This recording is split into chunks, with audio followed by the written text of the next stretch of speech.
आप सभी का प्रभु यीशु मसीह के पवित्र नाम में जय मसीह की। और मैं आप सभी का ग्रो इन क्राइस्ट चैनल में हार्दिक स्वागत करता हूं।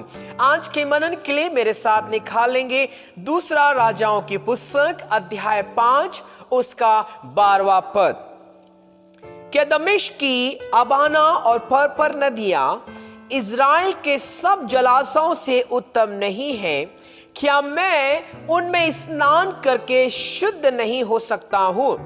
इसलिए वह क्रोध से भरा हुआ लौट कर चला गया। हालेलुया। मेरे प्रियो, जब हम इस वचन को पढ़ते हैं अद्भुत बातों को हम सीखने वाले हैं। इससे पहले कि हम सीखें, आज के मनन का जो विषय है वो ये है, संदेह ना करें। I repeat it again, संदेह ना करें। जब इस बात को मैं कहता हूं मुझको और आपको अपने जीवन पर संदेह नहीं करना है, तब मुझे एक घटना स्मरण आती है। ये घटना एक परिवार की है। एक व्यक्ति कई रातों से अपने घर में सो नहीं पा रहा था। जिस कमरे में वो सोता था उस कमरे के बगल कमरा में जहां पर कोई नहीं सोता था, कई दिनों से जब रात को वो सोता था, अचानक 12 बजे के बाद उसको कुछ आवाज आता था। और जब आवाज आता था तो उसको लगता था कुछ है। अपनी पत्नी से कहा, अपने घर पे कई बार उसने चर्चा की, लोगों ने कहा चूहे की आवाज होगी। फिर क्या होता है, फिर से कभी भी वो रात को जगता तो उसको आवाज आता, छन छन छन छन ऐसा करके आवाज आता। और वो व्यक्ति बहुत परेशान हो गया, उसकी पत्नी भी बहुत परेशान हो गई। और जब भी रात को वो उठते उनको लगता कुछ बजने की आवाज आ रही है। पास पे जाते वो आवाज बंद हो जाता, पर वो हिम्मत नहीं हुई कि रात को उस कमरे को खोलकर जाकर देखे। एक दिन बहुत परेशान हो गए, रात भर नहीं सो पाए। उनको लगा क्या करें। फिर अचानक किसी ने कहा, हिम्मत करो, हिम्मत करो, विश्वास करो और विश्वास करके उस कमरे में घुसो और घुस के देखो कि क्या है। वो पति पत्नी बहुत परेशान हो गए, हिम्मत नहीं हुआ। फिर किसी प्रभु के लोग ने कहा, हिम्मत करो। उस हिम्मत के साथ वो एक दिन रात को जब वो सो रहा था, अचानक उसकी नींद खुली और जब खुला तो फिर से वही आवाज। अपनी पत्नी को उठाया, अपनी पत्नी के साथ जब वो गया, हिम्मत करके प्रार्थना करते हुए जब वो अंदर गया, वो आवाज आ रहा था, आवाज आ रहा था। जब वो पास पे गए, आवाज जोर जोर से उनको सुनाई दे रहा था। भय तो था, डर तो था, संदेह तो था, कुछ है। वो हिम्मत करके अंदर गए। जब वो अंदर गए तो उनको आवाज स्पष्ट सुनाई दे रहा था। उसकी पत्नी ने हिम्मत किया और एक पैर उस बर्तन पे मारी और क्या हुआ, छन छन करता हुआ एक चूहा वहां से भागा। हालेलुया। एक चूहा वहां से भागा। वो चूहा के पास जो बच्चे लोग खेलते ना झुनझुनी, वो उसी बर्तन पे था। और उस बर्तन पे झुनझुनी को जब भी वो काटता था, वो झुनझुनी छन छन छन छन बजता था।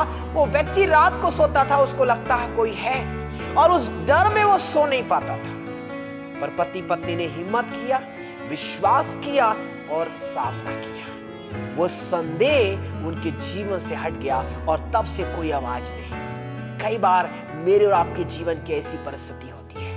कई बार हम लोग कहीं से आवाज आता है, कई बार जीवन में कोई संदेह हो जाता है, कई बार हम भविष्य को लेकर संदेह करके बैठे रहते हैं, उसका सामना नहीं करते। मुझको और आपको सामना करना है। हालेलुया। जब मैं इस बात को कह रहा था आपको, जब हम दूसरा राजाओं की पुस्तक अध्याय 5 उसके पहले पद से लेकर जब हम 14वें पद तक पढ़ते हैं तो हम पाते हैं यहाँ पर एक नामान नामक सेनापति के विषय पर जिक्र है।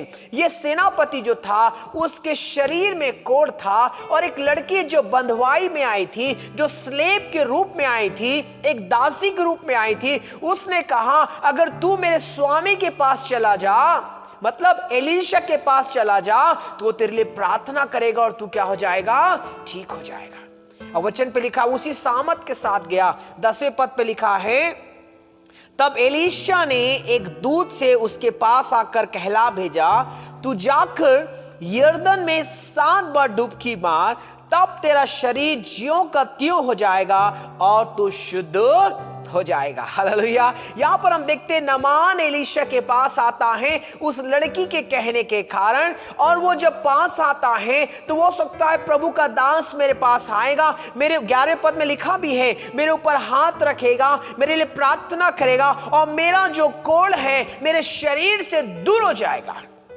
पर तो ये प्रभु का दास तो मेरे पास आया ही नहीं। उसने अपने दूत को भेज दिया और कहा जाओ यरदन नदी में 7 बार डुबकी लगाओ और तुम ठीक हो जाओगे।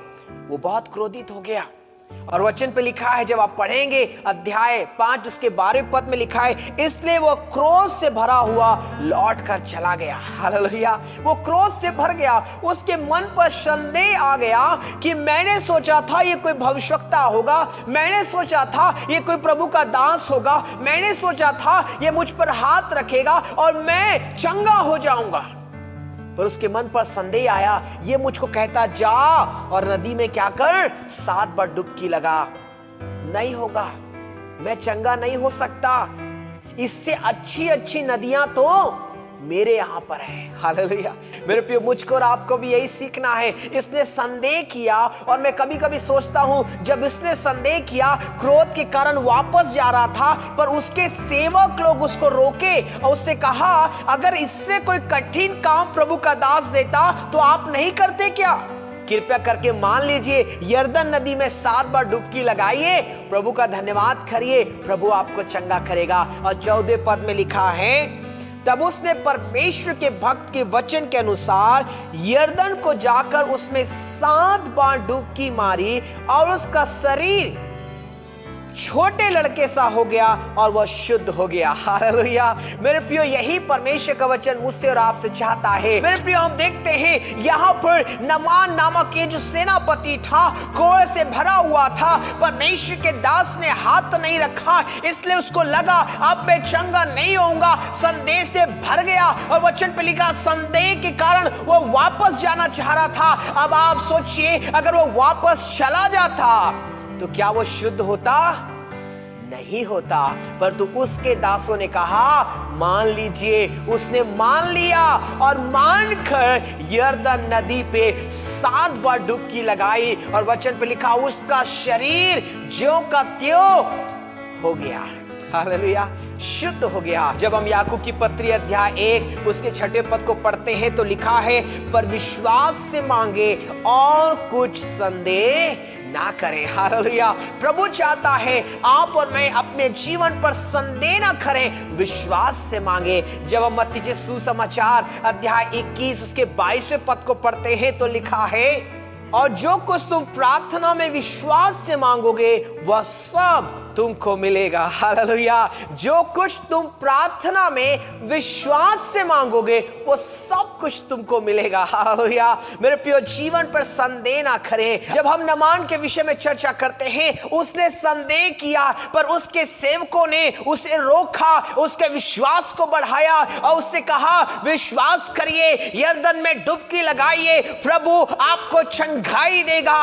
हालेलुया। उसने संदेह को छोड़ा, विश्वास के साथ आगे बढ़ा, परमेश्वर ने उसको चंगाई दी। मेरे प्रियो, मैं आपको उत्साहित करना चाहूंगा, अगर जीवन में कोई संदेह है, परिवार को लेकर, भविष्य को लेकर, बीमारी को लेकर, नौकरी को लेकर, और ऐसी कौन से प्रार्थना के विषय हैं जिसको लेकर आप अपने जीवन पर संदेह कर रहे हैं, नामान के समान संदेह ना करें, नामान के समान ना सोचे। जब प्रभु का दास मेरे ऊपर हाथ रखेगा, जब परमेश्वर का स्पष्ट वाणी मुझे सुनाई देगा, जब परमेश्वर साक्षात मेरे सामने प्रकट होकर मुझसे कहेगा, तभी मैं मानूंगा। ऐसा संदेह ना करे, थोमा के समान ना करे। थोमा ने कहा जब तक मैं प्रभु के हथेली पर अपनी उंगलियों को डालकर न देख लूं, तब तक मैं विश्वास नहीं करूंगा कि प्रभु यीशु मसीह मृतकों में से जी उठे। हालेलुया। वैसा संदेह ना करें। हालेलुया। प्रभु के वचन पे लिखा है मुझको और आपको प्रभु यीशु मसीह पर विश्वास करना है। जब आप और मैं विश्वास करते हैं प्रियो, संदेह दूर हो जाता है, संदेह जीवन से हट जाता है, और जब संदेह हटता है तो हम अद्भुत आशीष पाते हैं। Praise the Lord. प्रभु हम सबको आशीष देने पाए। स्मरण रखें, जीवन के तमाम परिस्थितियों में हर बार जीवन में संदेह का आत्मा आता है। ऐसा लगता है ये नहीं नहीं हो पाएगा, ऐसा लगता है ये मैं नहीं कर पाऊंगा, ऐसा लगता है मेरे परिवार के लिए नहीं हो सकता, मेरे भविष्य के लिए नहीं हो सकता, मेरे जीवन के लिए नहीं हो सकता, ऐसा लगेगा। पर याद रखे, संदेह के आगे विश्वास है। हालेलुया। संदेह के आगे क्या है? विश्वास है। जब आप और मैं विश्वास करेंगे, प्रभु की सामर्थ को देखेंगे। प्रभु हम सबको आशीष दे। आइए प्रार्थना करें। प्रभु आपके नजदीक आते हैं, आपका धन्यवाद करते हैं। पिता, हम संदेह ना करें, विश्वास करें और जीवन में आगे बढ़ने पाए। पिता, जैसे आपने नामान को चंगा किया, न केवल शारीरिक रूप से पिता, परंतु हम सभी को शारीरिक, आत्मिक और भौतिक रूप से पूर्ण शिफा कर और अपनी महिमा के लिए इस्तेमाल कर। सुनने वालों को आशीष दे। प्रभु यीशु के नाम से इस प्रार्थना को मांग लेते हैं। आमीन, आमीन, आमीन। प्रभु आप सबको आशीष दे।